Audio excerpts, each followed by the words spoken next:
¿A dónde está papi?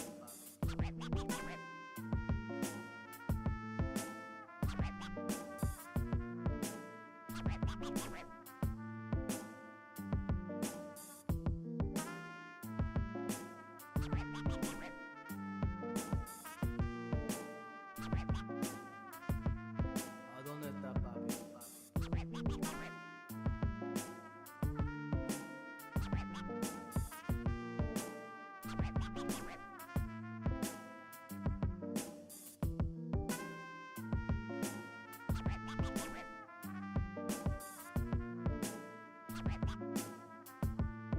¿A dónde está papi?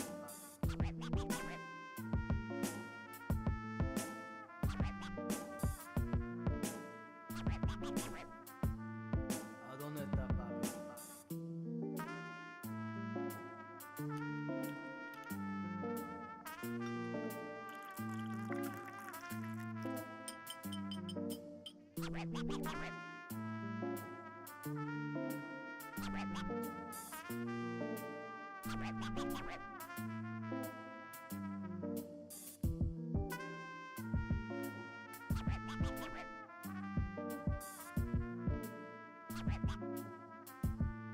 ¿A dónde está papi?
¿A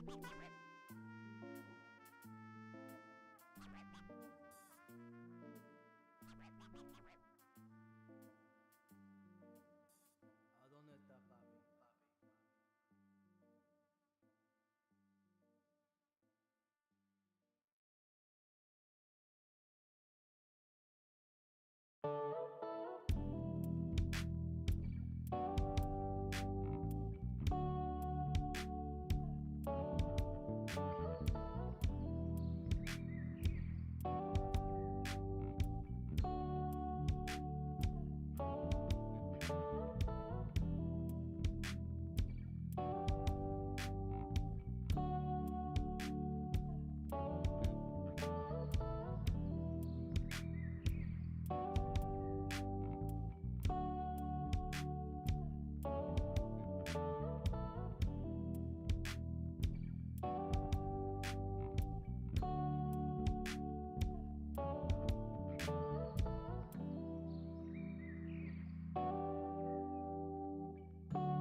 Welcome to the Wednesday stream. I hope everyone's having an awesome Wednesday. Happy Wednesday, Echo Wrestle Dragon. Christine, happy birthday. Thank you so much. Michael Hassler, thank you. I appreciate it. Alio with the tier 1 sub, kicking things off very nicely. Thank you. I appreciate it. Happy birthday. I appreciate that. Thank you.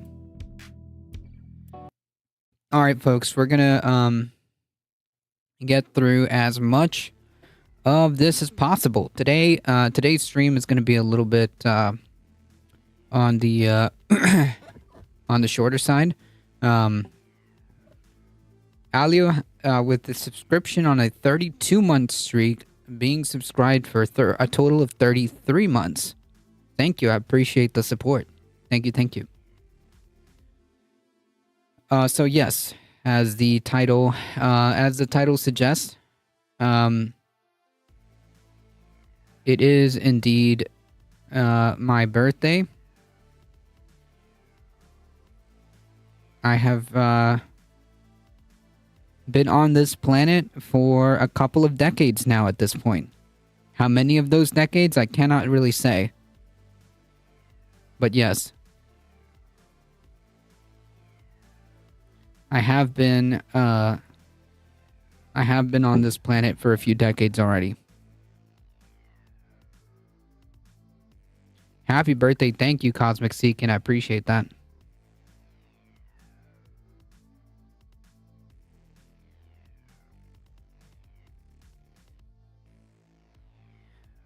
You have the same birthday as my first wife. Well, happy birthday to her then. We share a birthday. I also have a friend who shares the exact same birthday.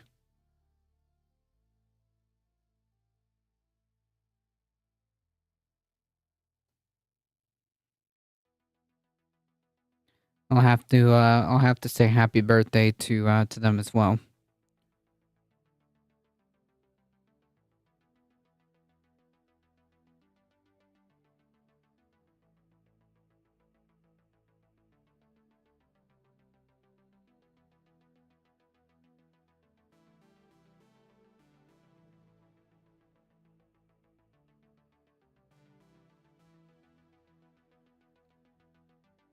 Second wife is August 5th. Oh, that's not too far. That's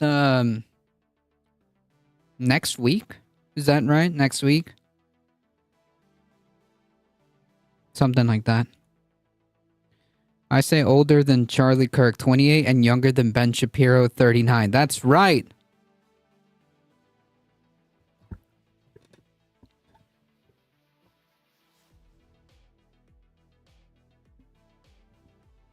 That's right. Somewhere in somewhere in there, okay? Older than Charlie Kirk. Younger than Ben Shapiro. There you go.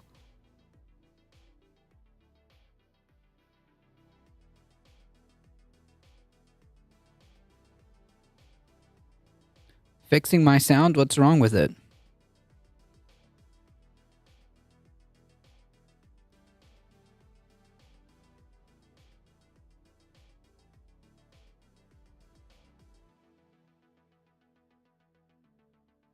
Oh my goodness, I saw this meme on Facebook. Now that you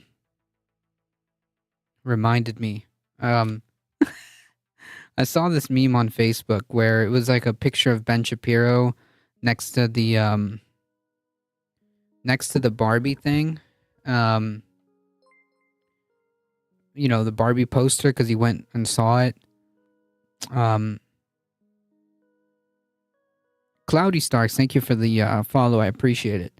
And the caption was something to the effect of like, let's say, hypothetically, that I did indeed live in a Barbie world. Then, and let's also say that hypothetically, oh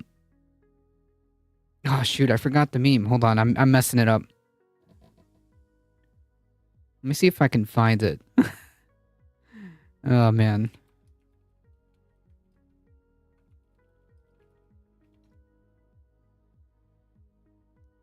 Maybe I can find it.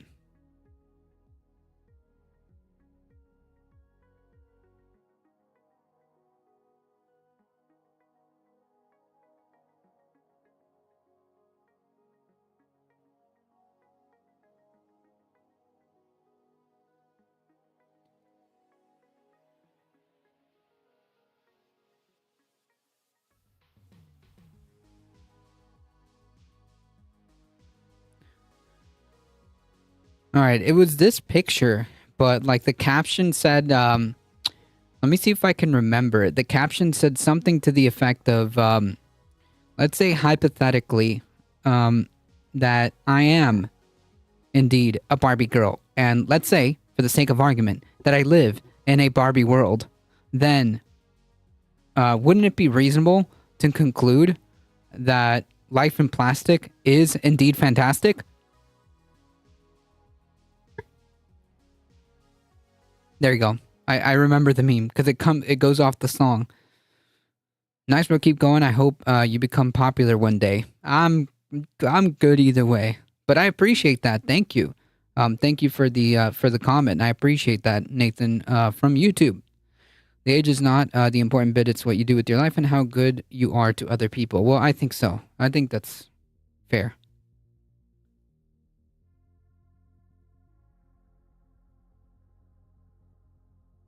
Oh, I didn't show the picture. Hold on, folks.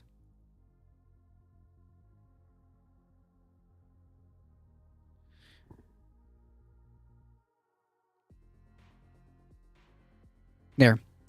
Let's say, hypothetically, I'm a Barbie girl, and for argument's sake, I live in a Barbie world. Then, wouldn't it be reasonable to conclude that it is that life in plastic is indeed fantastic, or something to that effect?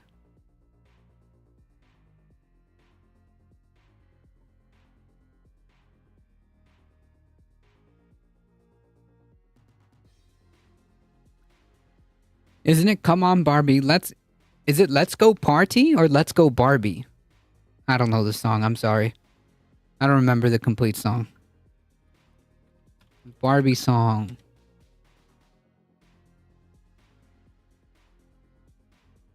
No, lyrics. It is Let's Go Party? Damn.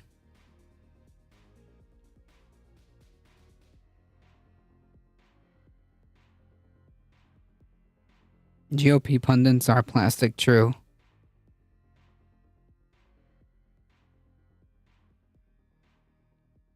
Alright, anyways, good memes.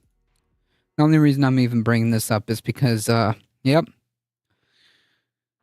I guess we should start things off, right?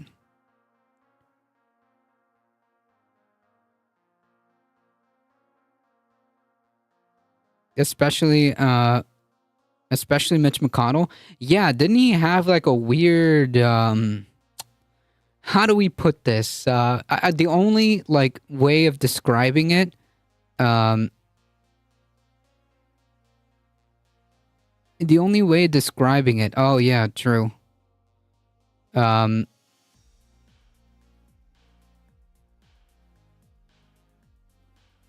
the only way to describe it is that he glitched out. That's the only way we can describe it.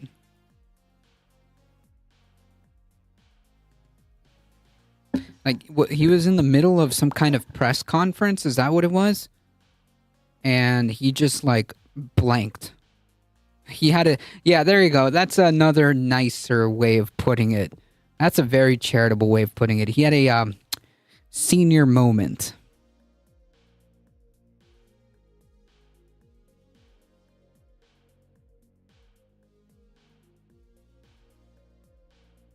No, he didn't have a stroke. He just blanked.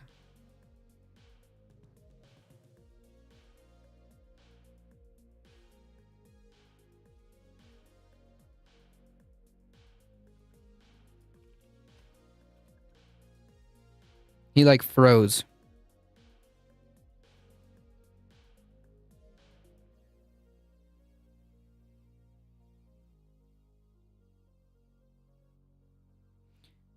So the full description of the incident was that he froze while speaking at a conference at a Republican leadership news conference, and then he just walked away.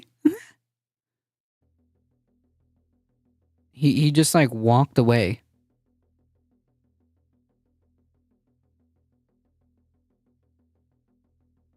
It's kind of like how Biden like sometimes like would just like do weird random things, like he would just like walk away um in the middle of like a press conference. That's kind of what happened. Um yeah, he had a glitch. And the dude's like 10,000 years old. So, yeah.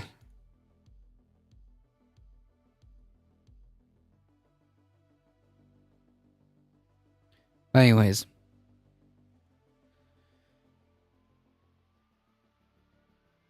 All right, so the reason why I'm prefacing all of this is because like man, do we have quite like the amount of what happened? Yeah, here we go. Do we have quite the environmental news?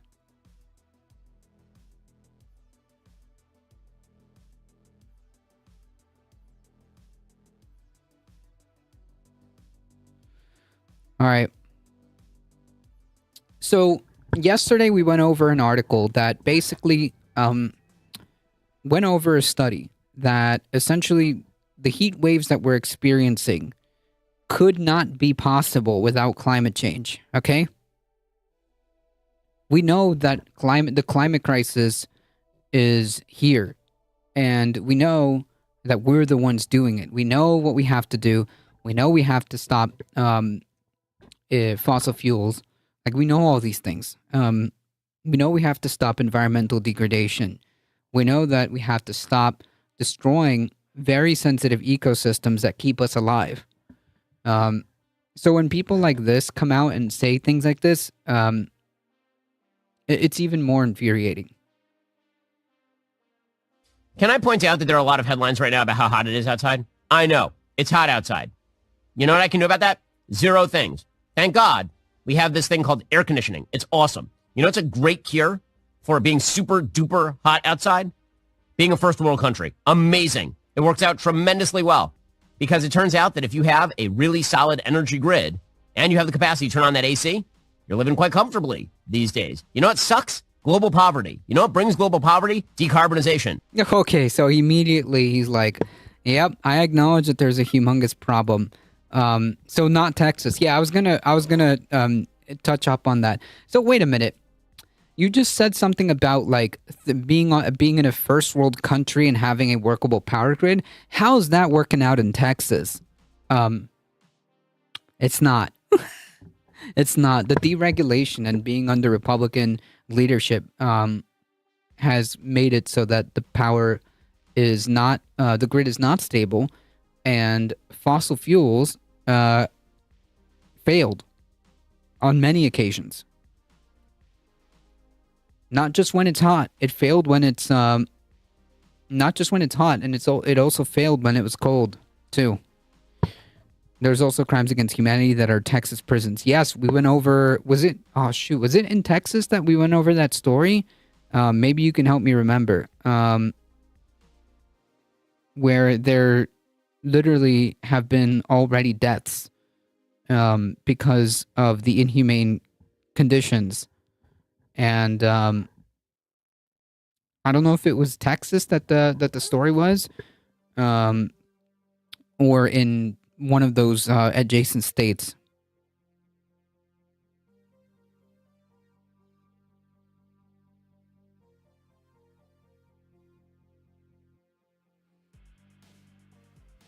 I got my new cat today. His name is Wrangler, and he is 4 years old. Well, that's good news. Congratulations. I'm glad you got a cat. 4 years old. And Zio Duke, how's it going? Hope you're doing well. I'm hanging in there.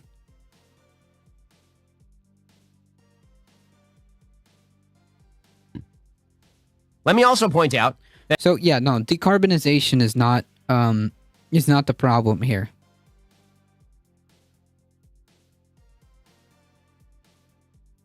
Coming soon from Apple. You got a new phone or something? the media always do this routine when it's very, very hot outside. They never ever cover it when it's cold. So it's funny. The media will say, well, it's not global warming, it's now climate change. And the reason they changed the term from global warming to climate change is because No, that's not true either. The media, not only did the media not cover like the unprecedented winter storms that happened, but yeah, of course we're gonna change the nomenclature, because it's a better term, right? It's a better term because it's not. You can't really say it's global warming, even though like yes, even though yes, like the underlying problem is that the temperatures continue to rise, but like I think it's more encompassing to use climate change as the term. It's because of dipshits like Ben Shapiro who said, "Look at the snowball." Yes, yes, but nonetheless, Ben Shapiro is wrong because the media did cover the winter storms. It was literally on the news. You know, the one where Texas's power grid failed, where people died, dozens of people died. Yeah, the news covered it. Remember that massive winter storm that happened in New York and like the Northeast? Yeah, the news covered that too. So now to pretend like, oh, well, the media is the one that. So like basically, what Ben is telling us is like the climate crisis is a manufactured crisis by the media.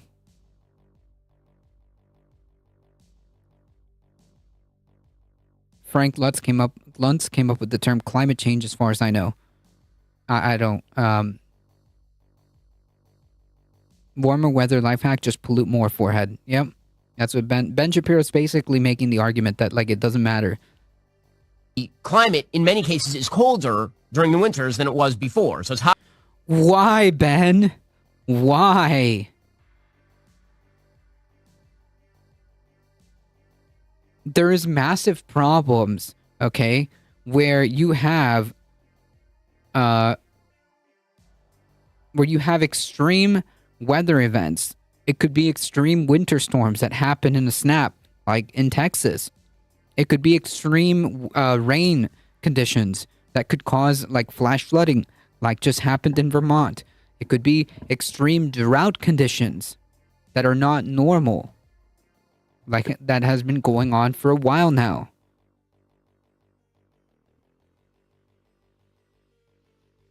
There's also a bit of human-caused climate change to distinguish from just seasonal variation and gradual variations. Correct. hotter during the summers and it's colder during the winters. They've called this climate weirding, but that doesn't really seem to go over all that way. So now they call it climate change, which of course is an incredibly vague term because the climate is always changing. Okay, well, this makes me scream. This really makes me scream. Because the climate is always changing. Wow, phenomenal concept, Ben. Thank you, Ben. The reason why we call it climate change, not only is it because it's more encompassing, because, you know, climate is changing, but it's the reason why the climate is changing and at what pace the climate is changing at, right? It's changing at a very rapid pace, completely unnatural. However, it is worth noting at this point that all of this, folks, millions will die of the heat waves that are occurring on planet. Oh my God, the ocean is so hot during the summer in Florida. Okay, so first of all, it is hot this summer in Florida. Also, it's hot like every summer in Florida. You've been to Florida? It's really, really hot and humid. Someone who has lived in Florida for quite some time, Ben can unequivocally go fuck himself, because there used to be a time in Florida, where there would be moments where you would have cool weather. Sometimes even weeks.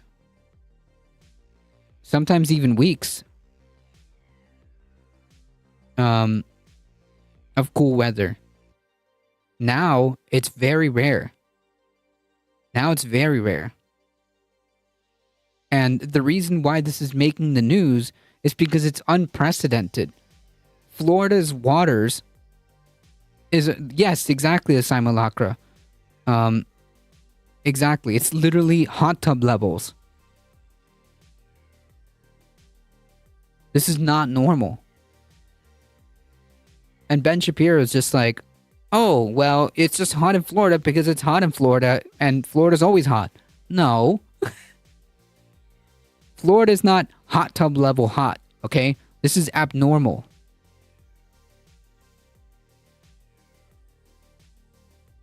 Like, I noticed when I first visited here several years ago, and we moved anyway because air conditioning exists.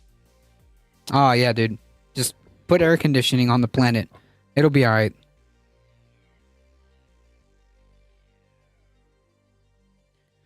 Absolute garbage. Absolute garbage human being.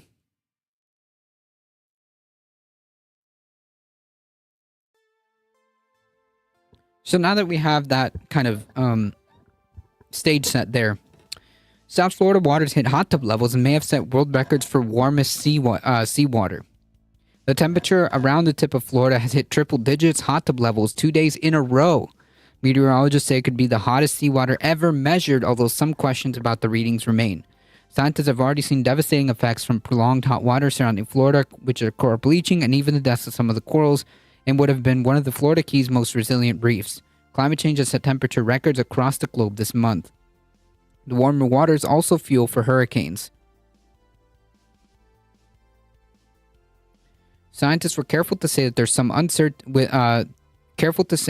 is some uncertainty with the reading, but the buoy at Manatee Bay hit 101 degrees Fahrenheit Monday evening, according to the National Weather Service meteorologist George Risotto. The night before, the buoy showed an online reading temperature of 100.2.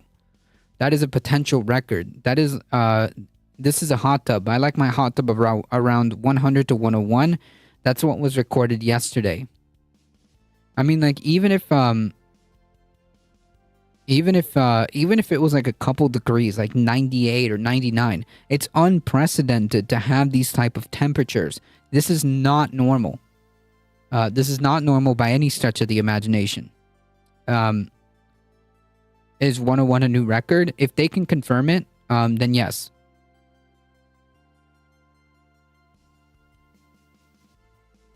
If they can confirm it, then yes.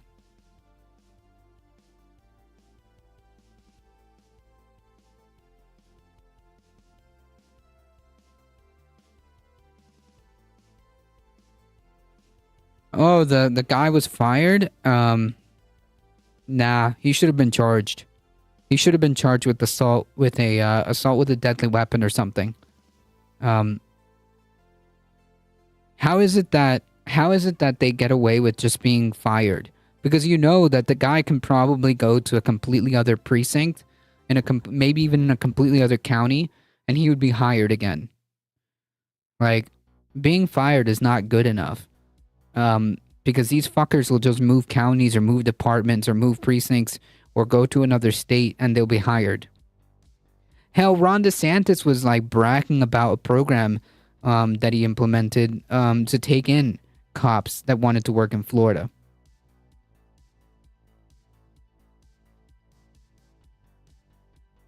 Regardless of their complaint passed or whatever. And like the motherfucker literally sicked a dog on this dude, despite the other officer screaming several times to not let the dog loose. And the only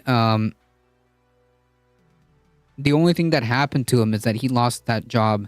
No consequences whatsoever. Zero consequences.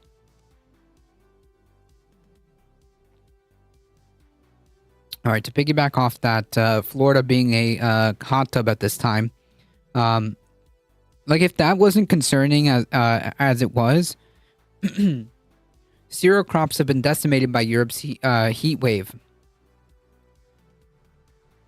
Cereal production in southern Europe is expected to fall by 60% on last year in the wake of the Sharon heat wave currently gripping the continent. The hot weather created by the Sharon anticyclone has moved into Europe from Africa and has prompted serious concerns over the quality and size of harvest this year. The 2023 European cereal harvest is set to be the lowest since 2007 at 256 million tons, some 9.5% lower than the 5-year average of 283 million tons. The European Farming Organization Copa Cogeca said this week. Harvests in Portugal, Spain, and Italy, where temperatures have regularly topped 40 degrees Celsius, in July are expected to be hit hardest by the heat wave. Copa Cogeca said that quality was also likely to be negatively affected due to the extreme weather conditions seen around the continent. It is the last climate issue to hit cereal production in 2023, following a damp start to the year that led to significant flooding. Yeah, I think like the underlying problem to point out here is the climate crisis isn't just like, oh, some, extreme weather events. No, it's going to affect the way we make food. It's going to affect the way we our access to water. It's going to affect our food. Okay? Never mind like the sea being utterly fucked.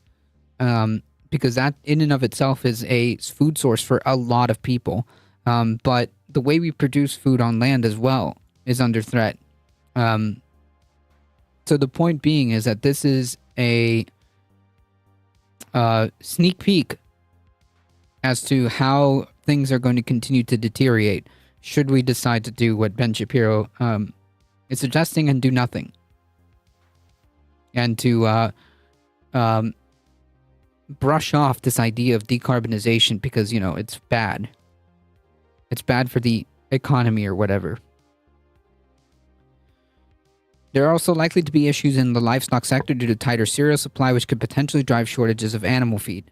The weather is also posing a challenge to importers of fresh food in the UK, according to Mike Parr, Managing Director of Logistics at PMO. While Tub and Kent had refrigeration, the border control post at Sevington does not currently offer this service, which is so essential during these challenging high temperatures. This would suggest that the cold chain could break down for goods using this border facility. But the impact of the heat wave on the fruit and vegetable is currently less clear, with Mintech fruit and veg analyst Henry Campbell pointing out crops were in different developing stages. It is expected by some market sources that areas where tomatoes are flowering will be impacted more and irrigation for developing crops will be required. Campbell added that heavy rainfall at the start of the season had exacerbated the difficult conditions and delayed the plantings in North Italy, which expected to cause harvest delay. The World Processing Tomato Council left production in the hemisphere largely unchanged from June forecast of 42.5 million tons. However, many market sources now believe the tomato volume forecasts for 2023 are unlikely to be reached due to the heat wave, late plantings, and drought earlier this year. His comments were echoed by Walter Zanre, the CEO of Filippo Berio, UK, who said tomatoes for the processing industry have already been hit by floods, with the northern Italian crop volumes already down by 15%, and prone to further losses to the extreme heat, resulting in scorched fruits. The flood damage has already ensured that prices will increase, which will have a knockoff effect on pasta sauce, pizza, ketchup, and many other products. I mean, like, if there's ever a reason to care about the... Whoa. Come back. If there's ever a reason to care about the climate crisis, okay? It's, Hey, I just had this article. What are you talking about? Do it for the pizza, folks. Alright? Let me see if I can get this article back. Do it for the pizza and the pasta sauce. Okay? If there is any reason to band together to solve the climate crisis, is to make sure that we can continue having our pizza and pasta sauce. Okay? Yeah, exactly. We must save the bruschetta. Bruschetta. Is it bruschetta? I feel like it's bruschetta. I forgot.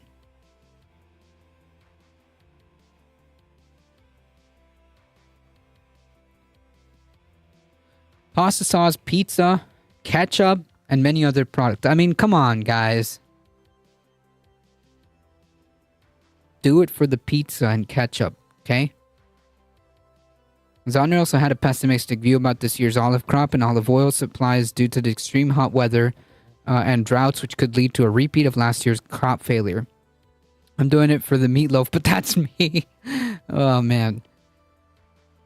So, yeah, the underlying issue to... bruschetta.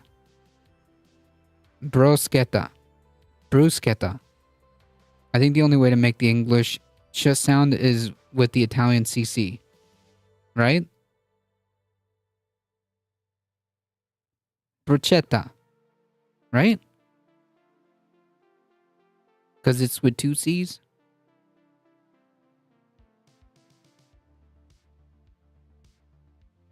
Oh, no, it's not with two C's. Italian hands? Bruschetta. Bruschetta. Bruschetta. Alright, hold on. How to pronounce...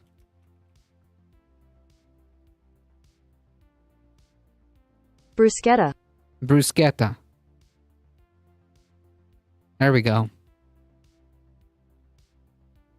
I did not mean to derail. No, this is important, okay?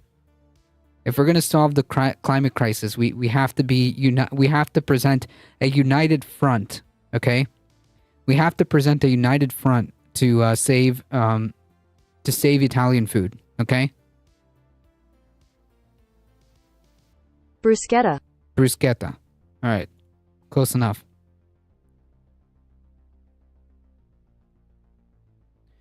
I mean, so, like, all right, memes aside, I think that, like, the underlying point, or the underlying, the underlying point to, well, point out, is that crop failures will continue and will be worse the more we continue down this path. It's not just going to be cereal. It's not just going to be tomatoes. This is only but a glimpse.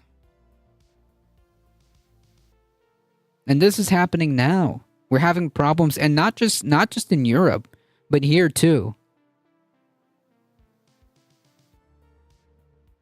And when we can't produce the food in the same manner and obtain the food, obtain access to the same food that we've had, it's going to get real bad.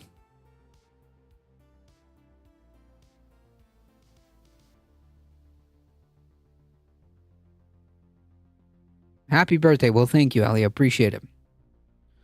The Gulf Stream could collapse as early as 2025. Not some ephemeral thing that's going to happen in a generation. That's 2025 as 2 years from now, folks. A collapse could bring the catastrophic climate impacts, but scientists disagree over the new analysis. The Gulf Stream system could collapse as soon as 2025. A new study suggests the shutting down of the vital ocean currents called the AMOC by scientists, which is the Atlantic Meridional Overturning Circulation, by scientists would bring catastrophic climate impacts. Now, like, I know we've all seen the movie The Day After Tomorrow. Obviously, I don't think it's going to be like the movie. However, it is going to bring about catastrophic problems, especially since like ecosystems are just kind of working along with this.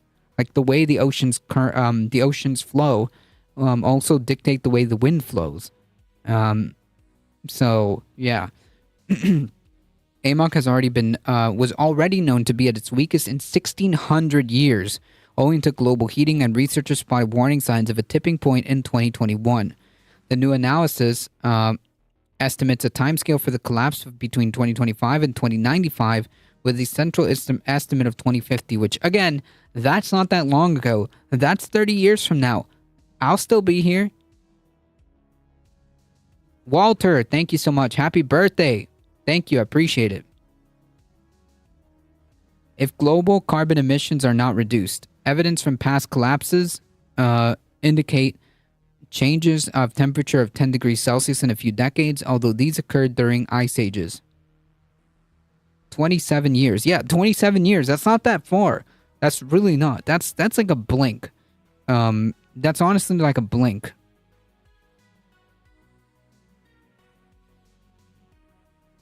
Other scientists say the assumption about how a tipping point could play out and uncertainties in the underlying data are too large for a reliable estimate of the timing of the tipping point, but all said that the prospect of an AMOC collapse was extremely concerning and should spur rapid cuts in carbon emission.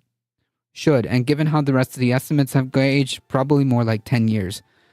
Yikes. That's not good. Even if it's like, even if like the most like optimistic estimate is 10 years, or sorry, even if the most optimistic estimate is 27 years, that's still not that far. And like if it's 10 years, man, that is really, really, really not that long. And if it's 2 years, that's just catastrophic.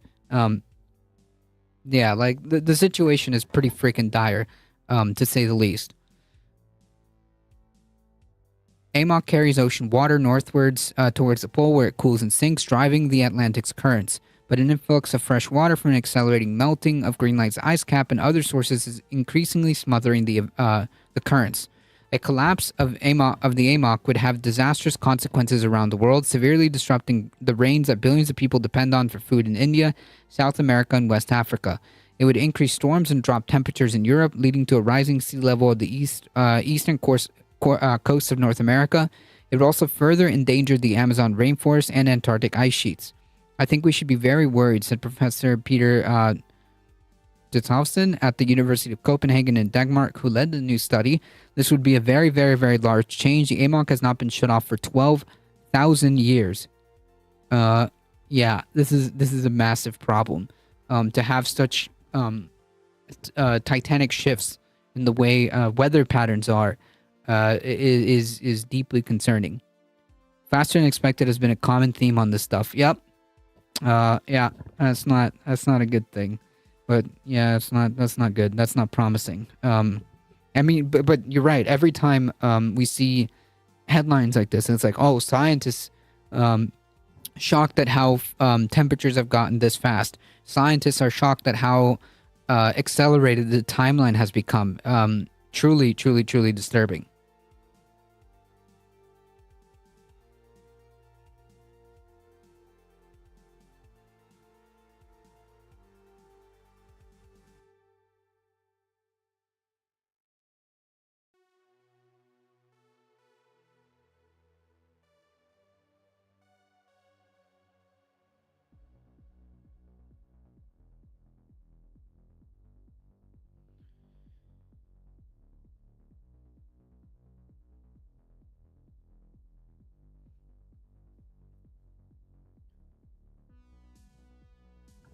The AMOC collapsed and restarted repeatedly in the cycle of the ice ages that occurred from 115,000 to 12,000 years ago. It is one of the climate tipping points scientists are most concerned about as global temperatures continue to rise. Research in 2022 showed 5 dangerous tipping points may have already been passed due to the 1.1 degrees Celsius of global heating to date, including the shutdown of the AMOC, the collapse of the green ice cap, and an abrupt melting of a carbon-rich permafrost. A new study The new study published in the journal Nature Communications used sea surface temperature data stretching back to 1870 as a proxy for the change in strength of AMOC currents over time. Researchers then mapped this data on the paths seen in systems that are approaching a particular type of tipping point called saddle node bifurcation. The data fitted surprisingly well. Ditlevson said the researchers were then able to extrapolate that data to estimate when the tipping point was likely to occur. Further statistical analysis provided a measure of uncertainty in the estimate. The analysis is based on greenhouse gas emissions rising as they have done to date. If emissions do start to fall as intended by current climate policies, then the world would have more time to try to keep global temperature beyond the AMOC tipping point. The most recent assessment by the IPCC concluded that the AMOC would not collapse this century. But I'm not going to be able to pronounce this. Dude said that the models used have coarse resolution and are not adept at analyzing the nonlinear process involved, which may make them overly conservative. The potential collapse of the AMOC is intensely debated by scientists, who previously said it must be avoided at all costs. Like, you have scientists that that are pretty much in unison saying that, like, okay, because of how the situation is, we don't know exactly, nor is it like really, nor do we have the ability to really say like it's gonna happen in this exact year. They can give you a timeline, and that's going to change based on, us essentially, and it's really hard to make predictions like that. So all we have are kind of like these ranges is all we can work with. But nonetheless, all the scientists are saying that this is something that should be avoided at all costs. So whether it happens in 2 years, in 10 years, in 27 years, in 50 years, it's something that is to be avoided at all costs. So it doesn't really matter. The sense of urgency is clear. The sense of urgency by saying like, yeah, we have to avoid this at all costs. We have to drop emissions. We have to cut emissions. We cannot continue to greenlight new fossil fuel projects. That much is abundantly clear.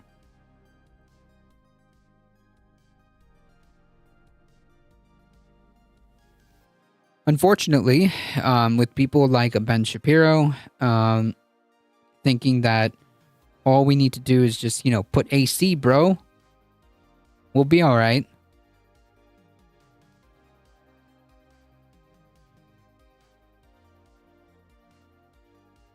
Is infuriating.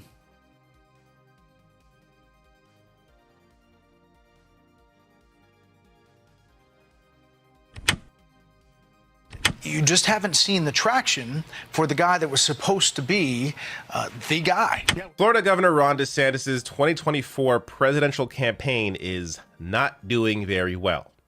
In fact, it's now gotten to the point where there is a major shakeup just a couple of months into his campaign. And on top of that, Fox News, which was largely pushing DeSantis at the beginning of all of this, is now appearing to be willing to move on very quickly from DeSantis. And near the end of this video, I'm going to get to a clip from Fox News this morning with a potential new candidate that they want to see in the race. And I don't know. I'm curious what you think of who they may potentially be latching on to. But let's start here with this news. Actually, before I get to the news, this is the quick timeline here of the campaign up to this point. Just a few headlines to run through. So on May 25th, he announced his presidential bid with Elon Musk. It was actually, I believe, on the 24th, but this article was updated the day after. So 24th, he announced his run for president. Then on July 15th, already a shakeup with a dozen staffers getting fired. Then yesterday, this came out in CNN, DeSantis campaign pitches donors on leaner insurgent campaign to beat Trump, which of course came right before the news today that he is letting go more than 1/3 of his campaign staff. I'm going to get to what the campaign is saying, as you know, the way these, whether it's a corporation, whether it's a campaign, the way they play off these sorts of moves is always makes me laugh. But before I get there, I do want to give you just a quick some quick details here. Then I'll get to the first Fox News reaction to this news. So as Politico writes, the cuts, which were confirmed by advisors, will amount to a total of 38 jobs shed across an array of departments. They will include the roughly 10 event planning positions that were announced several weeks ago, in addition to the recent departures of 2 senior DeSantis campaign advisors, Dave Abrams and Tucker Obenshain. Oh boy. Now let me get to the Fox News reaction here. This is Brett Baer and John Roberts, and they are... DeSantis is deflated. Meatball Ron is no more. I mean, I think one thing is, I think it's pretty clear, or at least we can say that, like, at this point in time, at least for this cycle, Ron DeSantis is not going anywhere. Ron DeSantis isn't going anywhere. They are not even trying to clean this up. They are very raw here on their thoughts on the DeSantis campaign, and themselves, it sounds like they are just waiting for this thing to end. You know, when you take a look at governors and their history here, you know, this sense of inevitability that's built around them. Jeb Bush, we remember him. We talked about Tim Pawlenty. Scott Walker. Scott Walker. Could Ron DeSantis be the latest in that group? He's desperately trying not to be. But this is a big sign. A third of your campaign staff, we haven't even gotten to August as of yet. There were real concerns by big donors, we were told, of the spending, the burn rate. And they were spending a lot of money, but not getting a lot of bang for their buck. He is trailing in every poll. I mean, the fact that the words donors are spending a lot of money and they're not getting a lot of bang for their buck is deeply indicative. Is indicative of a deeply huge problem, right? Can you imagine in a democratic society the words and the donors feel like they're not getting enough bang for their buck with regards, with regards to a political candidate? Holy yikes. Holy yikes. By 20, 30, sometimes 40 points, depending on the poll, depending on the state. And you just haven't seen the traction for the guy that was supposed to be the guy. DeSantis says he's going to hold smaller scale events in earlier states and then engage more with the mainstream media, which would dovetail right into the idea that you've got this interview with him coming up Monday in New Hampshire. But that's an awful lot of trouble for a campaign that's barely 2 months old. It is. I mean, remember, we haven't made it to the first debate, which is August 23rd in Milwaukee. Which he will qualify for. He will, and he has talked about being there on the stage. I do think this is setting up to figure out who will be the person who goes up against the former president. Right now, if you look at every poll, if you look at the positioning, if you look at what has happened after every indictment, after every major legal maneuver, the former president's numbers have only gone up. So I'm going to get to how the DeSantis campaign is trying to play this off, and also I'll get to a different Fox News clip where they're discussing who they want to see run. First, though, you may be wondering, why is there all of this doom and gloom around the DeSantis campaign when he is clearly in second still in polling? This gets down to what was mentioned there by Brett Baer, the burn rate, the spending, the amount of money they have raised, and the complete lack of results. So if you take a look at polling right now, this is from 538. They've taken all the polls and weighed them based on how accurate that polling has been in the past. So out of all, polling averages, I tend to think that they're the most accurate. But you see here, DeSantis announced on May 24th. See if we could find that here. And, there was a little bump after he announced, when he was already way down before he even officially announced. But then there's not much. And now it's just gone off completely. So DeSantis, of course, in second place there at 18.6% now to Trump at 51.9%. DeSantis was so much closer to Trump when he hadn't officially announced his run. So all of this money being poured in by these big donors, they want to see some results from DeSantis, and they have not seen those results. So this is why the DeSantis campaign. Yeah, again, like the fact that this is even like a sentence that is being uttered is clearly indicative of of one of the major problems at hand, right?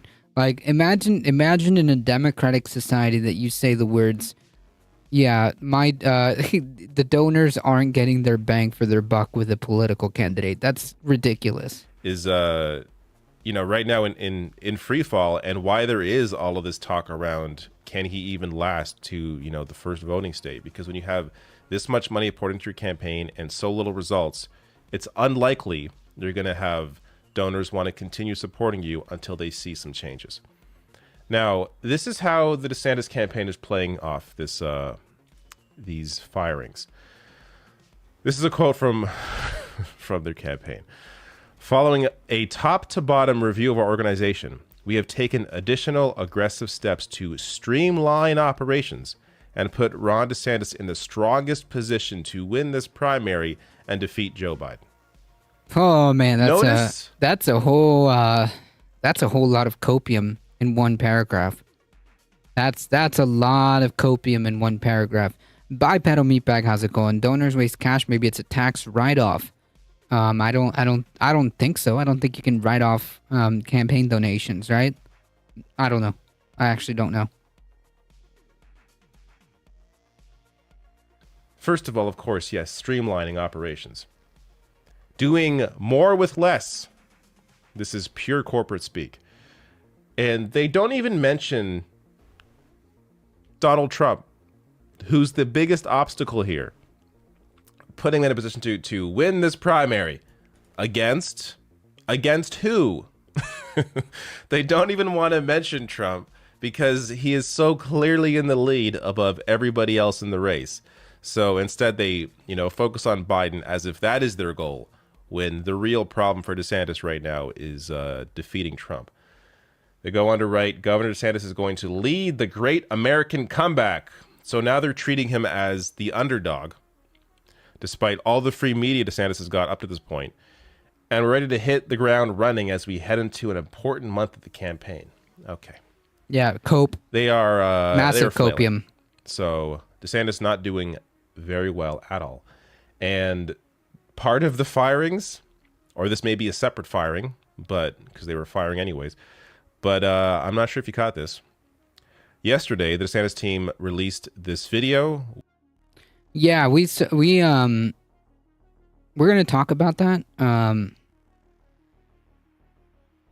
We're going to talk about that. With a symbol that I'm not sure I can read this on YouTube, but you understand here. So they released a video with this symbol that has ties to that group.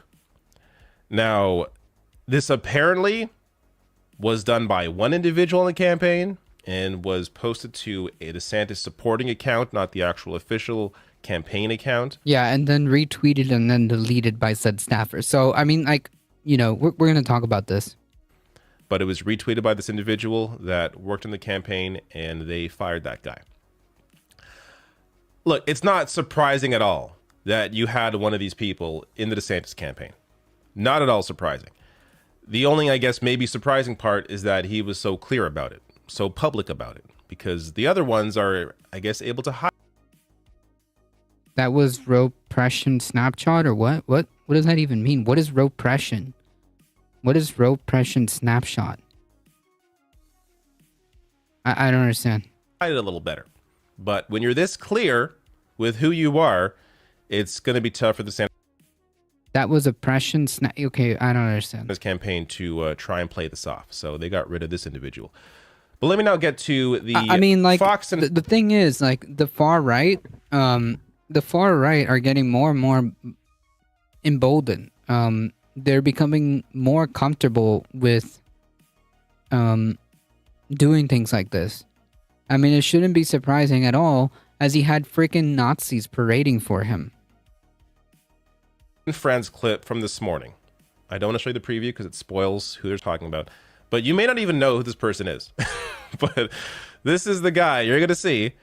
They're going to talk about DeSantis, and then they're going to get to Steve Doocy here of Fox and Friends is going to get to who he wants to see run in this primary. We were telling people yesterday about how over the weekend out in Deer Valley at the Stein Eriksen Lodge, all of the big mega donors for Ron DeSantis got together, and they're trying to tweak the campaign because he's kind of stalled out in the polls. Well, now there's a story out about, and we touched on this briefly a little while ago, about how Governor of the Commonwealth of Virginia, Glenn Youngkin, has a record high approval rating in the Commonwealth of Virginia. A lot of people like what he's doing out there. And so ultimately, you look at a Republican governor in a purple state for the most part, and you're thinking, I wonder if that guy could possibly run for president. You know, doesn't have to get in right now. Nobody's in a hurry. What about later?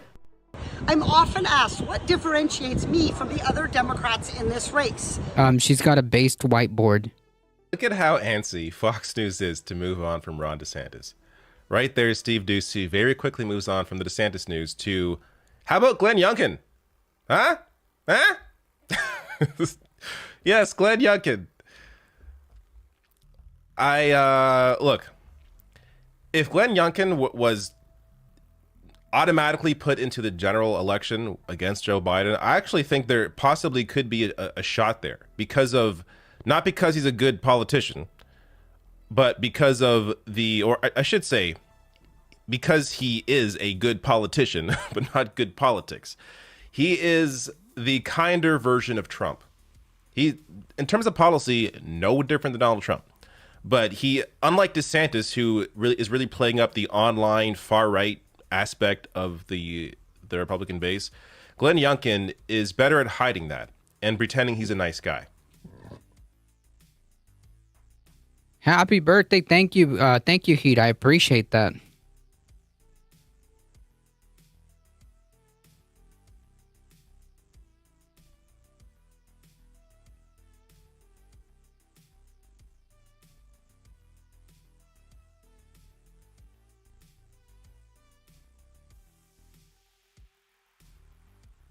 I appreciate you. Thank you. Thank you. I appreciate it.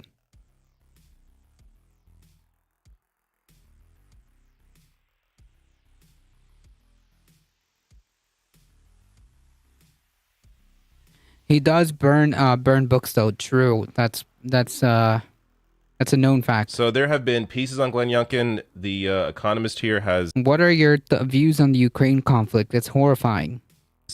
a piece on how Glenn Youngkin is a kinder, gentler Trumpist. Virginia governor has a unique approach to adapting Donald Trump's politics. So it's just putting a smiling face on Trump, which, initially that's what a lot of people saw DeSantis being, but then the DeSantis campaign and DeSantis himself focusing heavily on hatred, heavily on generating these culture war issues out of nothing. Meanwhile, Glenn Youngkin, same politics as both of them, but does so with a kind demeanor, which has the potential to fool a lot of people. So other things worth mentioning here about him. He's a former private equity executive, so very kind to big Republican donors. They'll be happy about that. And also, he is 6'7", which, when it comes to presidents, height apparently matters. That doesn't hurt him either. So in terms of just pure appearances and his connections to large donors, he would be a good general election candidate. But is Glenn Youngkin really going to win a Republican primary? This guy here? Against Trump? No. No. I mean, crazier things have happened, but the current state of the Republican Party, why would the base vote for a nice guy? I don't mean he's a nice guy, but in terms of the image he puts forward, they've shown they don't want that. They want Trump. They want a right-wing comedian. They want somebody who is crazy, outlandish, says ridiculous things. They don't want your standard smiling face politician. Kirstein's a piece of shit too. Remember Bridgegate? Yeah, of course. Yep. So while someone like Steve Doocy, I'm sure, loves Glenn Youngkin, when it comes to the actual Republican Party voters, I don't think so. Yeah, it's Trump. But I It's don't know. Trump and What do Biden. you think? Who do you think can replace DeSantis in second place before Trump goes on to clearly win this primary? Yeah, I don't even know. Like, that's an exercise in futility, right? Like, who's gonna be like the runner-up that can't even like make double digits behind Trump? I don't know. It seems to me like an exercise in futility because it doesn't matter. It's probably going to be Trump. All right, like it's pretty clear. Like it's gonna end up being Trump and Biden, right? Who the GOP choose is Cheney? Nope, they don't. Nope, they're gonna choose Trump. That's who they're going with. That's who the base wants. That's it. The GOP is a party of Trump. That's who they belong to. That's it.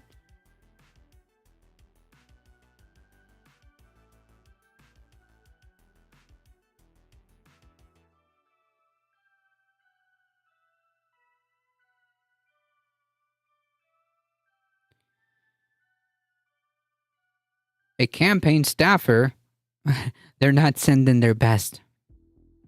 A campaign staffer for Ron DeSantis who shared an online video using Nazi imagery with the Florida governor's face has been fired. Nate Hochman, a 25-year-old campaign communication staff member who written for the National Review New York Times, shared a video over the weekend to an anonymous pro-DeSantis Twitter account featuring a meme template that has been adopted by far-right and neo-fascist creators. Yeah, like, no shit. It was literally indistinguishable from 4chan posting. The video shows a Wojak character and happy with the news footage of Donald Trump watching Florida seal turn into the Nazi-appropriated sun and red symbol. Mr. DeSantis is then seen superimposed on the icon in front of soldiers marching in formation. That video has been retweeted by Mr. Hochman before it was then deleted. Yeah, which we know. So basically, like, the update is that not only was it just like a staffer who retweeted it and then deleted it, but it was the same dude who made the video. It was the same dude who made the video.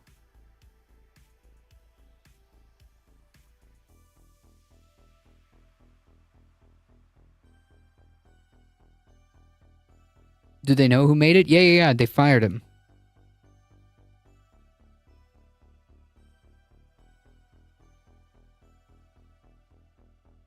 They fired him. Mr. Hochman appeared to have retweeted posts from anonymous accounts at least 6 other times. Nate Hochman is no longer with the campaign, and we will not be commenting on him any further. Quick question. Why do you have fucking Nazis in your campaign? No, we won't comment on that. The same goes for denouncing the Nazis parading in Orlando in favor of you. No comment on that either. Another clip on the anonymous account, including this audio of a man calling Mr. DeSantis a fascist, and cut together footage of the Florida governor alongside clips of Nazis and Benito Mussolini. The account has also been retweeted by the DeSantis campaign's War Room account, which is another campaign arm, and the DeSantis Link Never Back Down Super PAC account. Jesus. His departure also follows another video promoted by the DeSantis campaign that relies on the familiar aesthetics of the far-right and neo-fascist memes to celebrate Mr. DeSantis' draconian anti-LGBT agenda and the threat to the trans existence, which was the other... Like, it was so bad that even... and he didn't show it to anyone before releasing it? I don't know.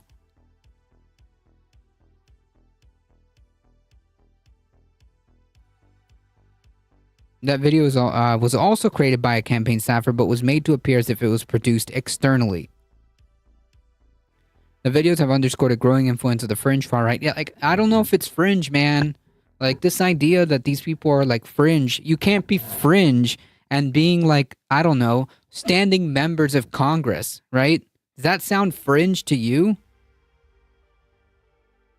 What about having dinner with the former president of the United States? Does that sound fringe to you?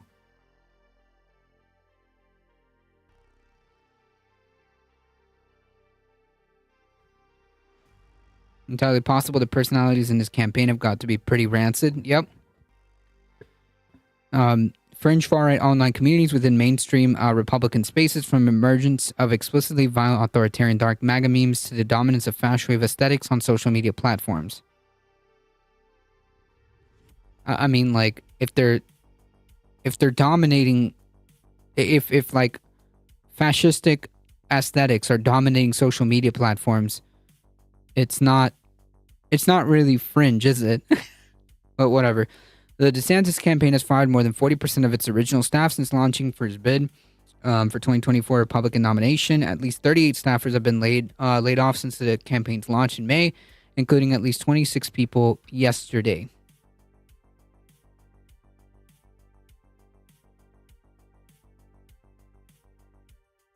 Not fringe, cringe. Welcome, Conscious Canuck.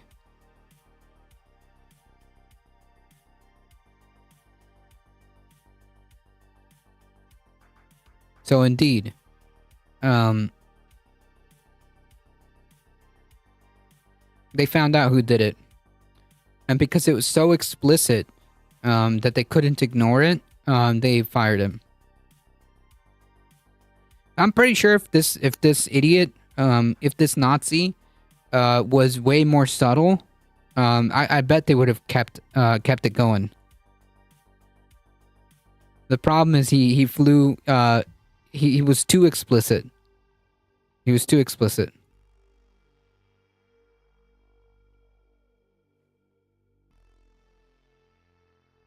That's the only problem.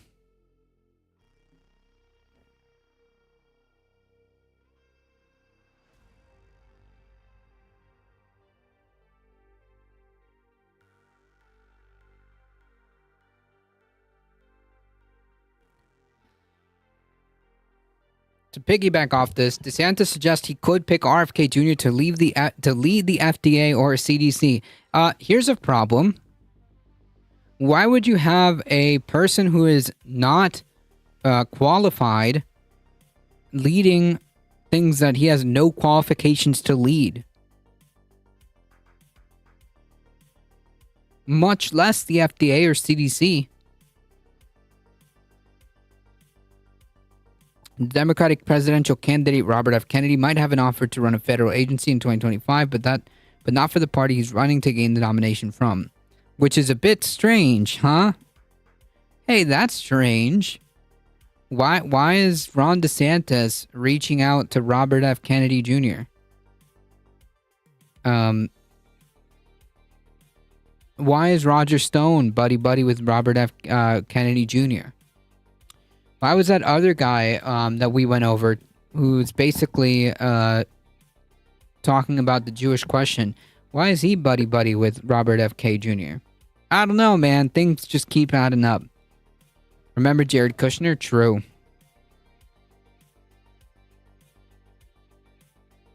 Because RFK is anti-vax. I mean, that's a piece of it. Florida Governor DeSantis was struggling to gain steam in the GOP primary, mused on Wednesday, today, in an interview, a Bannon hop, exactly. Why is RFK Jr. Being propped up by the likes of like Stephen Bannon, Roger Stone? I mean, like, damn, that's some red flags. On the outkick that he generally aligns with Kennedy's conservative views on COVID-19 policies and vaccines. So wait, the conservative position is to be anti-vax? That's interesting. Those views DeSantis indicated could make him a pick to lead the federal agency with medical jurisdiction. So wait a minute. Wait a minute. So his qualifications don't have anything to do with like medical degrees that he might have? Nothing? What about a degree in epidemiology or virology? No? I mean, I would certainly want somebody with those qualifications to lead a federal agency that has, medical jurisdiction and makes policies that affect public health, right? You would assume. If you were president, stick him on the FDA if he'd be willing to serve, or stick him on the CDC. In terms of being VP, if there's 70% of the issues that he may be averse to are based on, that just creates an issue. Kennedy remains a long shot for the Democratic presidential nomination as their contentious views over the vaccine have questioned their effectiveness on several occasions. The past few weeks, he came under sharp fire from liberals suggesting that COVID was engineered to be less lethal to Asian and Jewish people. A thing he said, by the way. A thing he said, because we all heard it. It's still there on my Twitter.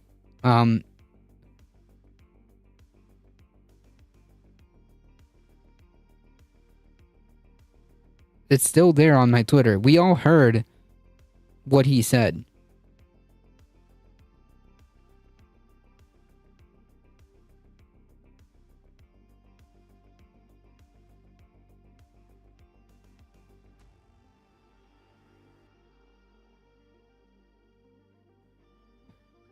He has also been a critic of Anthony Fauci, the former head of the NIAC, and commenting once that he would prosecute him if crimes were committed. But wouldn't you be able to describe the crimes? Wouldn't you be able to, like, if you're going to make such a strong, like, a strong comment, like, I would prosecute him if crimes were committed. Do you have an idea of what crimes? No. Okay.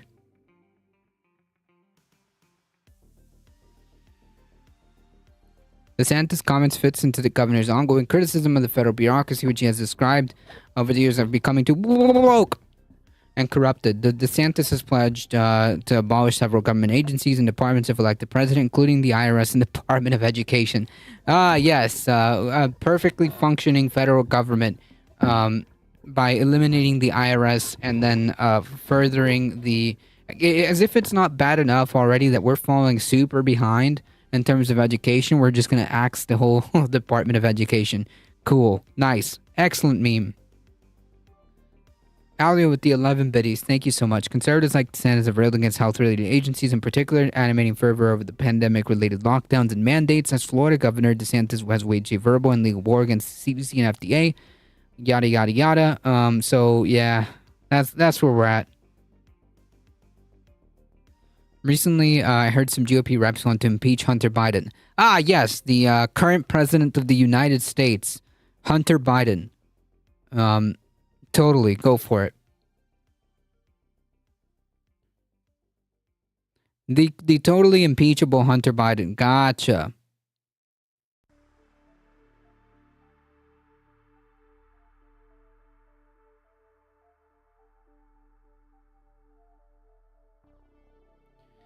Giuliani won't contest Georgia election worker claims that he falsely accused him of manipulating ballots, i.e. he's admitted to lying and fabricating this nonsense. Rudy Giuliani made significant concessions late Tuesday. And none of this is going to get through to these people. None of this, okay?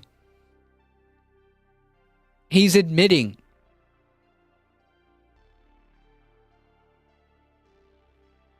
that he's falsely accusing people of election manipulation or election fraud or voter fraud. Rudy Giuliani made significant concessions late Tuesday in a long-running defamation suit by two Georgia election workers, dropping efforts to challenge their claim that he falsely accused the pair of manipulating ballots in the 2020 election. He's not fighting it. He knows it's bullshit. In a two-page statement filed in federal court just before midnight, Giuliani says he does not contest that his statements, which fueled the torrent of public attacks on the workers, i.e. stochastic terrorism, Ruby Freeman and Shay Moss, were false and carrying meaning that is defamatory. So he's not fighting it. He's not even contesting it. In a heavily couched statement, Giuliani also conceded that his statements meet the factual elements of liability for Moss and Freeman's claims that his attack amounted to a intentional infliction of emotional distress. But Giuliani is not abandoning his effort to fight the lawsuit altogether. An aide, Ted Goodman, said his concessions and acknowledgments were an effort to bypass the fact-gathering stage and move on to legal arguments about whether he can be held liable for damages Moss and Freeman are seeking. Wait, so we're just going to bypass the fact-gathering stage because I have none on my side, so I'm just gonna wing it. I'm just gonna wing it, and hopefully I can find some kind of technicality to get myself out of this. A case of being bad now, paying for it later. So much of that going on. True. Mayor Giuliani did not acknowledge that the statements were false, but did not contest it in order to move on to the portion of the case that will permit a motion to dismiss. This is a legal issue, not a factual issue. Those out to smear the mayor, ignoring the fact that the stipulation is designed to get to the legal issue of the case. So yeah, you're basically manipulating the process in hopes of leveraging that. It's a significant acknowledgement from the former president attorney who spent months pointing to security footage of Moss and Freeman as proof that thousands of ballots have been mishandled or sabotaged in Georgia. Those claims were widely debunked by Georgia and federal investigators, but were nevertheless echoed by former President Trump and others in his orbit. Moss and Freeman testified in the January 6th committee that both had faced significant threats and suffered damages to their livelihood as a result of Trump and Giuliani's claims. Giuliani's stipulation concedes that what we have always known to be true. Ruby Freeman and Shea Moss honorably performed their civic duties in the 2020 presidential election in full compliance with the law, and the allegations of election fraud he and former President Trump made against them have been false since day one, said Michael Gottlieb, partner of Wilkie Farr and Gallagher LLP. While certain issues include damages remain to be decided by the court, our clients are pleased with the major milestone in their fight for justice and look forward to presenting what remains of this case at trial. So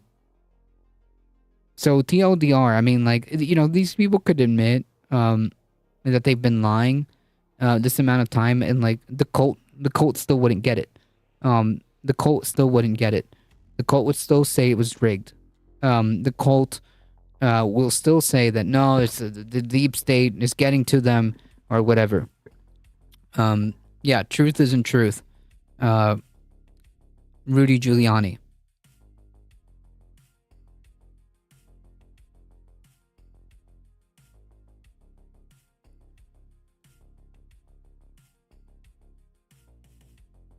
All right. It's getting close, folks.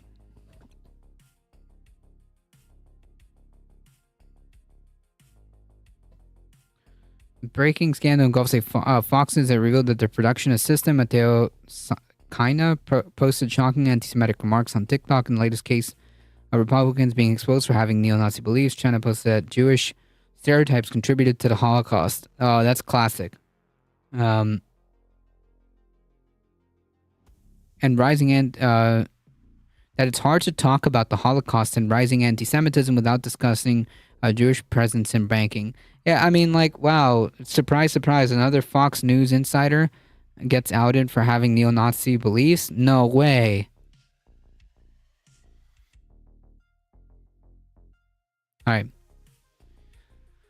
Florida, shifting gears, Florida approves conservative group PragerU's content for classroom use. Yeah, this is really bad, folks. This is really, really bad. Because PragerU, not only is it like not educational, it's propaganda. It's literally propaganda. In a move that has ignited controversy, I guess that's one way of putting it, and raised concerns over its impact on education, PragerU, a conservative nonprofit known for downplaying systemic racism, promoting anti-immigrant theories, among other things, and being completely dishonest with the framing of a lot of different issues, so that you can't really describe them as educational content. You can only describe them as like far-right propaganda. That's it. That's all you can basically describe PragerU as. I mean, like, from not only just like from the concept of systemic racism, but also like the climate crisis too. I mean, like, on basically every issue. They make some of the best unlabeled graphs on the internet. True. Hambliss, how's it going? Has been officially approved as an educational vendor in Florida, becoming the first state to grant such recognition. Starting this fall, students throughout Florida will have the opportunity to be propagandized in their classrooms. This recognition is a significant milestone for the nonprofit organization.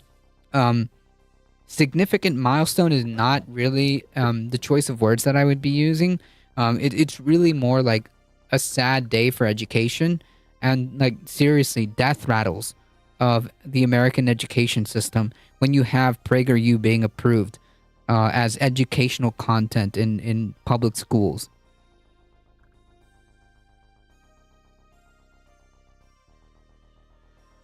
PragerU, short for Prager University Foundation, made the announcement through a press release indicating that PragerU Kids program will be integrated into schools nationwide, addressing concerns expressed by teachers who are seeking conservative lesson plans devoid of perceived radical political agendas by showing kids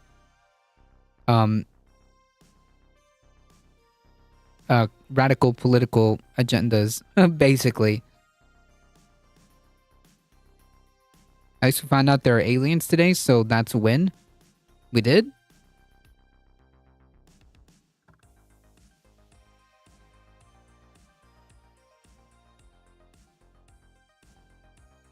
Despite the controversy surrounding PragerU's views and content, the organization continues to garner significant online engagement. That's not a good thing. That's not a good thing. Founded in 2009 by conservative radio host Dennis Prager, PragerU videos ranging from critiques of mainstream media narratives, and the promotion of Christian conservative values and capitalism have collected amounts over 1 billion views. The target audience is Gen Z. So wouldn't that be a problem if you're like, if your claim is that the educational system is extremely biased, it should be objective only about the facts, then why would you choose some propaganda machine that is designed to espouse Christian conservative values and obviously capitalism, and just like overall like far right ideology? Why is that being allowed? In other words, you actually don't care that there's a bias in the education system. You want to be the one in control. You want to have the narrative. That's it.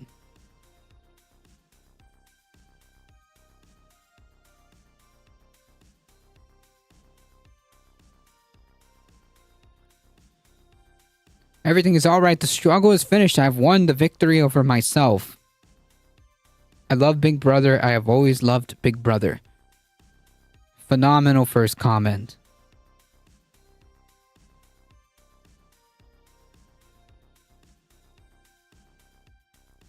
With titles such as The Myth of the Gender Wage, Playing the Black Card, Blacks in Power Don't Empower. Oh my god. Okay.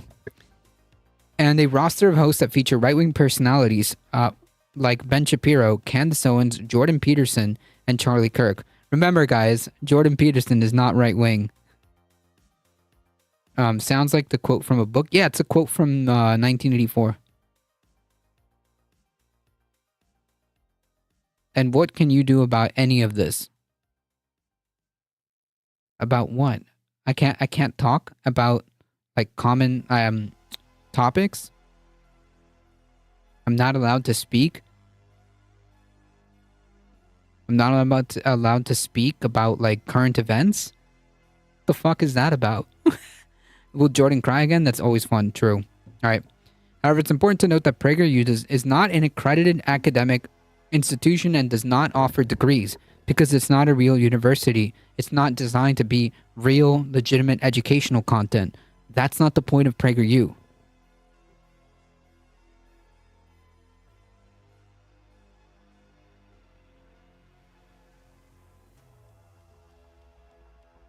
Stick to the Ministry of Truth approved topics, please. Yes, I'm the Ministry of Truth.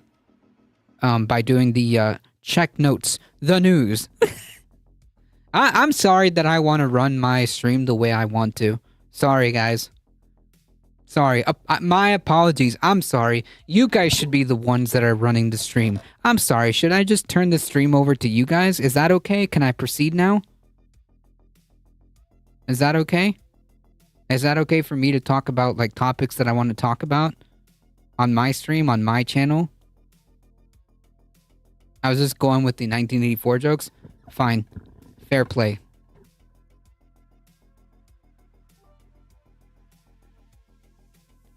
Ali with the 11 biddies. The nonprofit came to be partnering with the numerous states to provide supplementary curriculum on subjects ranging from civics and history to entrepreneurships and financial literacy. What does PragerU have to offer, like actually education-wise, to civics and history? Because last time I checked, their takes on history and how things happened are completely devoid from actual reality. If you want to direct the stream, you have to subscribe. True.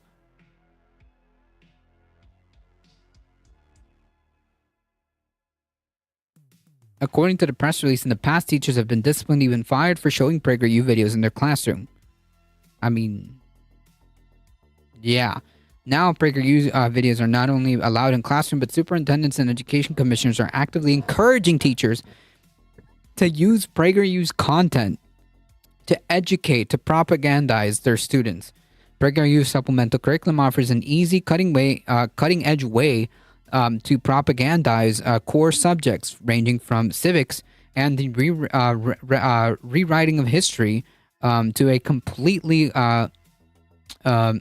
lack of understanding of entrepreneurship and what financial literacy means, i.e., to prop up capitalism. Now, with the official approval, superintendents and education commissioners are encouraging educators to use PragerU's content as part of their teaching material. PragerU Kids is marketed as a means to combat what they call leftist lies that children might be exposed to. Can you give me an example? One particular advertisement depicts a child watching kids programming on a tablet and raising a question about racism in America, which the father is meant to address using PragerU's content, which they label as accurate history. Oh, man. Oh, it just kind of piggyback off that. That's double speak. Double speak, right? Because in one breath you're saying that this isn't accurate, but it is. I don't understand. So, how do we accurately? Leftist lies like Sesame Street. How do we accurately describe racism in America? Because if we do, it's really, really ugly. It's really, really ugly. In response to queries regarding the approval, the Florida Department of Education emphasized that PragerU Kids aligns with the state's revised civics and government standards and is considered on par with the supplemental material available for district discretion. Yeah, sure it is. Right, the Accurate History Where Slavery Was a Jobs Training Program, brought to you by PragerU. I can't wait to see Farron Cousins' take on this. His wife is a Florida teacher. Oof. Godspeed. This development coincides with Florida's adoption of the new academic standards for Black history classes following the contentious Stop Woke Act signed into law by Governor DeSantis. The legislation restricts teachings about systemic racism and forbids educators from suggesting that people are privileged or oppressed solely based on their race, national origin, or sex. Oh boy. The approval of PragerU also raises concerns given the group's contentious content and its potential influence on students' education, particularly on sensitive topics such as slavery and racial narratives. Yeah, didn't PragerU have like a video of slavery actually wasn't really that bad? Yeah. Oh man. The Florida Education Department maintains that PragerU did not bid for inclusion in the 2022 to 2030 social studies material, which includes a new Black history curriculum. As of now, Governor DeSantis' office has not released any official statement regarding the recent approval of PragerU. In 2022, Governor DeSantis sat with founder Tennis Prager on their YouTube channel to talk about where courage comes from.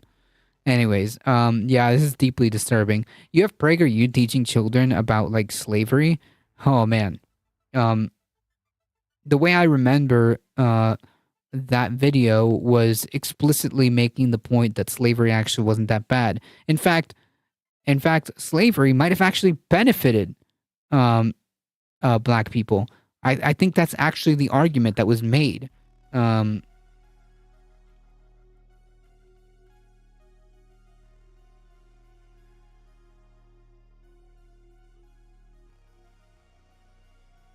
didn't they like delete it? Didn't they also delete it?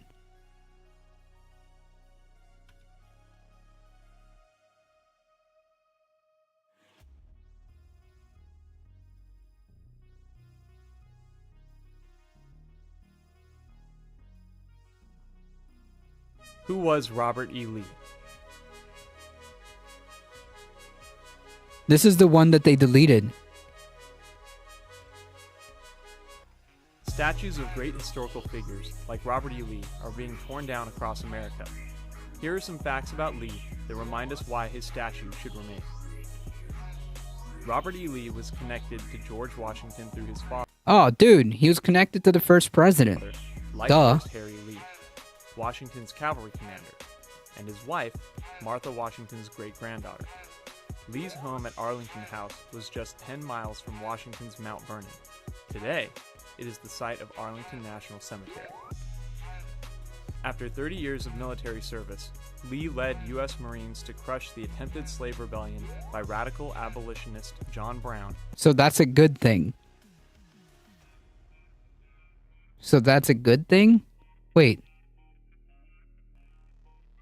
Wait till this guy hears about all the black people related to Washington and how that happened.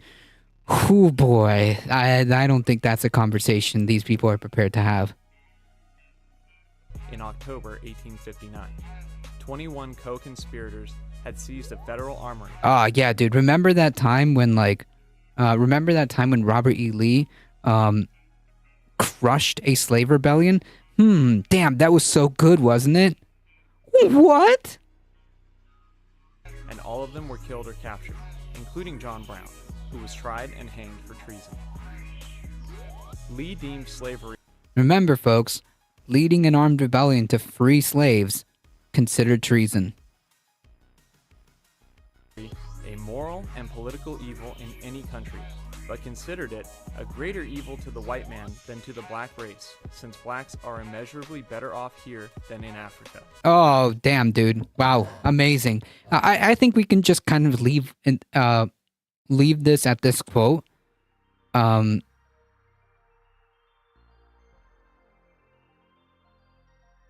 think we could just leave this here, right? I think this drives the point. Okay? This is a type of content from these people that is going to be like introduced in Florida.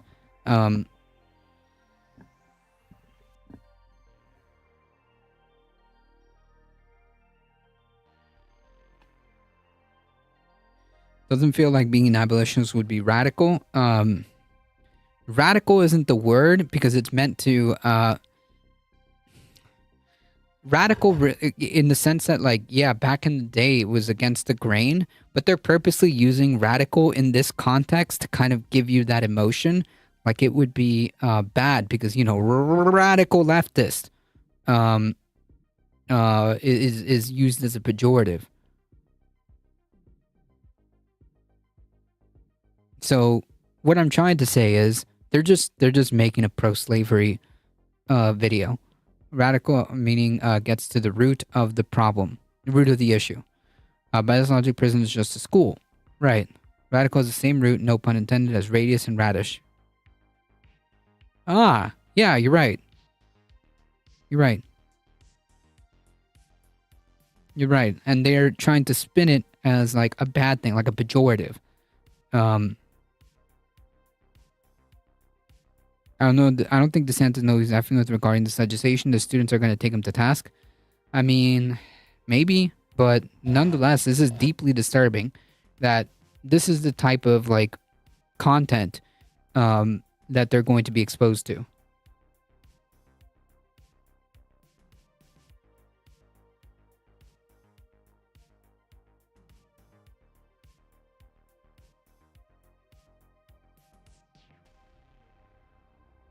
And they tried to delete this.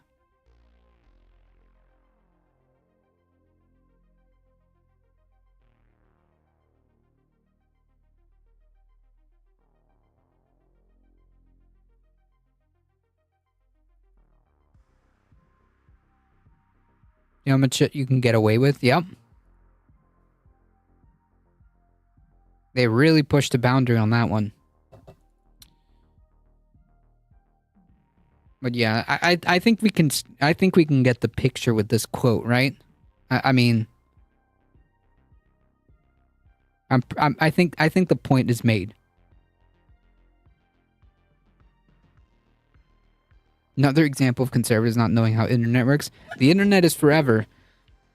You can try to delete your tweet. You can try to take down your video. It's forever.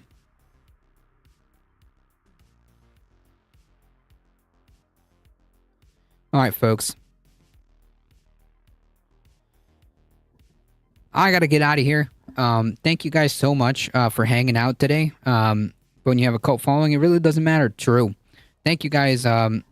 Look how good off the Native Americans are thanks to us. They have TVs and stuff. Yes, unironically, it's just, unironically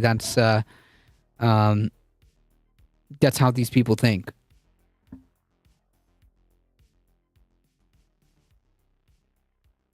Yes, subscribe to the YouTube, folks. Thank you guys so much. Thank you for the subscription. Thank you for the biddies. Thank you for the follows. I appreciate it. Thank you all for hanging out in chat.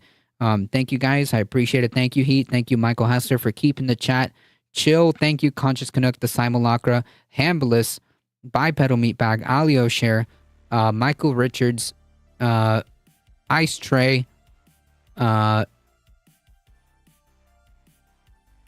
think I got everybody. James Napper.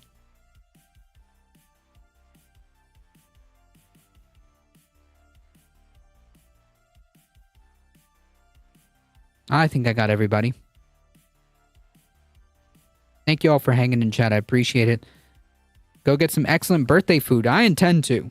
Thank you. If you guys enjoyed the content, make sure you hit the subscribe button or follow button. And if you guys want to support the channel and go above and beyond, head on over to the YouTube channel. I'll post the link again like Michael Hassler posted. And hit the big red subscribe button. That's 247 of you have already done. Thank you. Have a great evening. Thank you so much for stopping by. I appreciate it. Thank you. Thank you. Get up. All right. Michael Hassler is telling me to get up. All right, folks. I got to get out of here. As always, folks, we'll be back 5 p.m. Eastern Time, Monday through Thursday. Thank you all. See ya.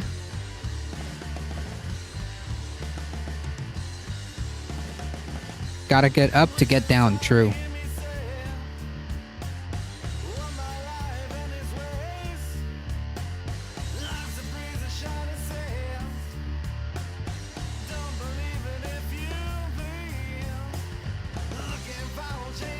Thank you, Zeoduke.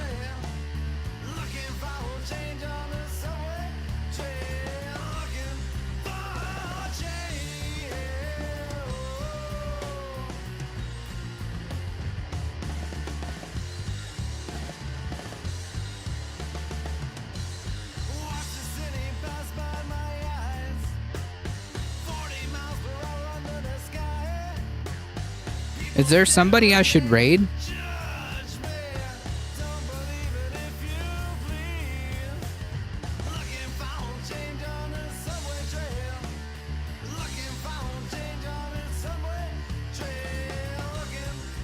Carpet packs. All right, let's do it.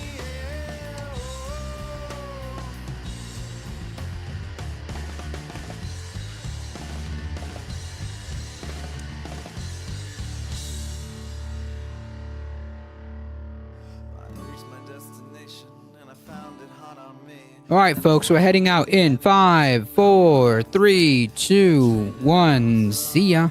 Bye-bye.